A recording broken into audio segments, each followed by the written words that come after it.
കൂടെ ഔദ്യോഗിക കാര്യങ്ങളിലൂടെ അറ്റൻഡ് ചെയ്യാൻ ഇടയ്ക്കൊക്കെ മുങ്ങിയെന്നുള്ളതേ ഉള്ളൂ.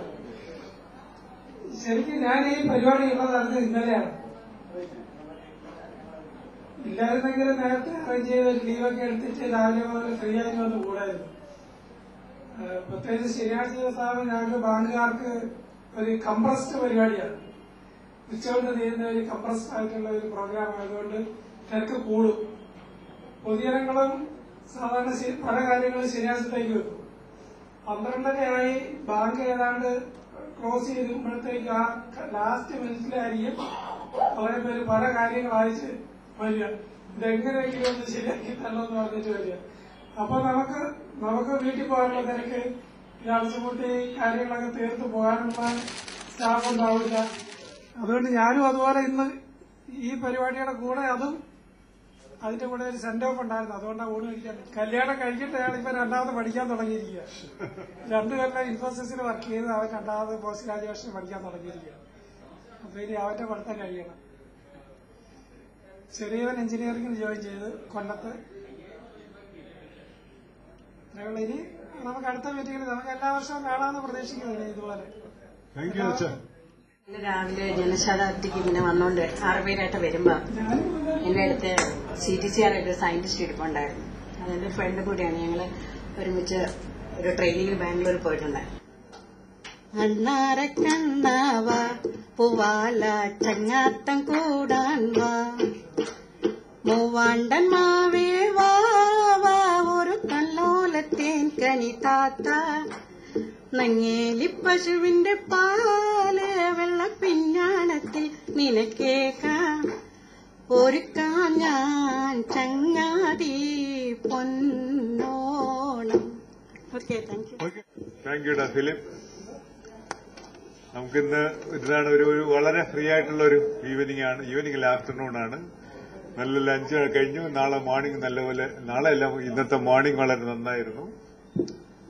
ഇപ്പൊ അതിനകത്ത് നേരത്തെ ആരോ ആ മീറ്റിംഗിൽ ആരും ഞാൻ നേരത്തെ സൂചിപ്പിച്ചു എന്ന് പറഞ്ഞ പോലെ ഇനി നീ നമ്മളെ കൊണ്ടുപോകുന്ന എന്താണെന്ന് പലരും ചോദിച്ചു എന്ന് പറഞ്ഞൊരു കാര്യം പറഞ്ഞു. What makes you come together? എനിക്ക് ധൈര്യമായിട്ട് പറയാം, ബിക്കോസ് യു കെയർ. ഞാൻ വരുന്നത് നിങ്ങൾ ഇഷ്ടപ്പെടുന്നു എന്നുള്ള ആ ഒരു സന്തോഷം എന്നും മനസ്സിലുണ്ടാവും മരിക്കുന്നത് വരെ.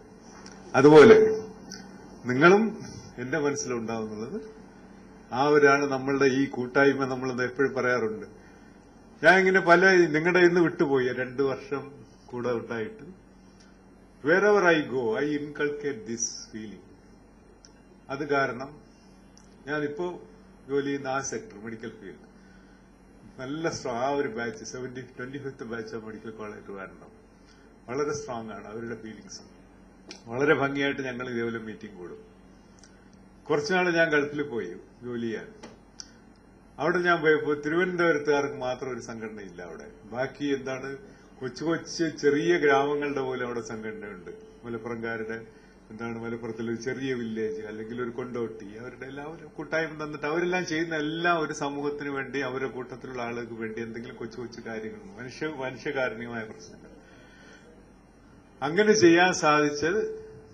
അവരെല്ലാവരും ഇപ്പൊ നാട്ടിൽ വന്നിട്ട് ഇപ്പൊ ആ ഗൾഫുകാരെല്ലാം കൂടി ഞങ്ങളിപ്പോ നാട്ടിൽ ചെയ്തതെന്ന് വെച്ചാൽ we started a farm, agriculture farm, dairy farm. പാലോടിൽ ഒരു 4.5 ഏക്കർ സ്ഥലം വാങ്ങി 15 പേര് കൂടി തുടങ്ങിയിട്ടേ ഉള്ളൂ. ഇപ്പൊ 15 പശുവായി 20 പശുവായി. ആ രീതിയിൽ നമുക്കെല്ലാവരും ഈ പറഞ്ഞ പോലെ നമ്മൾ എന്തെല്ലാമോ ആയിരുന്നു, എന്തെല്ലാമോ ആയി തീരാറായി എന്നുള്ളത് നമ്മൾ വിട്ടുപോകുന്നു. ഇനി സ്വതന്ത്രമാകുന്നു എന്ന് പറഞ്ഞ് ഇടയ്ക്ക് പറഞ്ഞിരുന്നാരോ, യു ആർ ഫ്രീ. ഹീര വളരെ ഭംഗിയായിട്ടത് പറഞ്ഞു. Now I M A free bird. എനിക്ക് ഇഷ്ടമുള്ളതൊക്കെ ചെയ്യാൻ പറ്റും എന്നുള്ള, മറ്റേ ഇഷ്ടമുള്ള ചെയ്യാൻ പറ്റാത്ത ഒരു ഫീലിങ്സിലായിരുന്നു. ഇപ്പോഴും അതെ. നിങ്ങളെപ്പോലെ യൂണിവേഴ്സിറ്റിയിലുള്ളവരെ ഇപ്പൊ ഞങ്ങൾക്ക് 60 വയസ്സാക്കി. മെഡിക്കൽ കോളേജ് ടീച്ചേഴ്സ് ഇപ്പൊ 55 60 65 ആക്കും. 65 മിക്കവാറും 70 ആവും. എനിക്ക് റിട്ടയർമെന്റ് ഉണ്ടാവില്ല.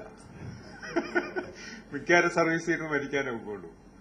മരിച്ചുകൊണ്ട് ഗുണവുമില്ല, ഡൈൻ ഹാർനസ് കിട്ടത്തില്ല. മിക്കവാറും അപ്പോഴത്തേക്ക് പിള്ളേർക്ക് 40-45 വയസ്സാവും. അവരും എന്തെങ്കിലും വെച്ചാല് ഹോസ്പിറ്റലിൽ കുറച്ച് തിരക്കുള്ളതുകൊണ്ട് ഇന്ന് രാവിലെ വരാൻ പറ്റിയില്ല. പിന്നെ നിങ്ങളെ ഇങ്ങനത്തെ ഒരു കൂട്ടായ്മ കണ്ടത് വളരെ സന്തോഷമുണ്ട്. പിന്നെ ഇത് കണ്ടിന്യൂ ചെയ്തു പോകുന്നു എന്നാണല്ലോ ഇപ്പൊ പറഞ്ഞ ഓരോ സംരംഭങ്ങളും. അതില് എനിക്കൊന്നും എന്റെ ഹസ്ബൻഡും കൂടുമെന്നാ തോന്നുന്നത്. കുറച്ച് ദിവസങ്ങളായിട്ട് ഇതിന്റെ ഒരു ബഹളം എന്ന് പറഞ്ഞിട്ട് ഓടി നടക്കുന്നുണ്ടായിരുന്നു ഇന്നിവിടെ മീറ്റിങ്ങിന്റെ കാര്യങ്ങൾക്കായിട്ട്. അപ്പോൾ നിങ്ങളുടെ ബാച്ച് മേറ്റ് ഇങ്ങനെ കണ്ടിന്യൂ ചെയ്ത് എന്താ പറയാ മീറ്റിംഗ് കണ്ടിന്യൂ ചെയ്ത് പോകണം എന്നുള്ളതിനൊരു എന്റെ വക ആശംസകൾ. സുന്ദരിയേവാ വെണ്ണിലവേവാ എൻ ജീവതാളം നീ പ്രണയിനിയോ നീലരാവിലൻ സ്നേഹവീതിയിൽ കുന്നോളം കഥ ചൊല്ലും കായൽ കരയേ പൊന്നും കരിവള ചാർത്തിപ്പോകുമെന്നൊരാകിയെ കണ്ടോ എൻ ജീവതാളം നീ പ്രണയിനിയോ. നിറമുള്ള കുഞ്ഞി കുരു കവിളുള്ള കരിനീൽ കണ്ണുള്ള പെണ്ണെ എന്റെ അയലത്തു വീട്ടിലെ പെണ്ണെ റോസമ്മേ നീ എന്റെ കുളിരല്ലേ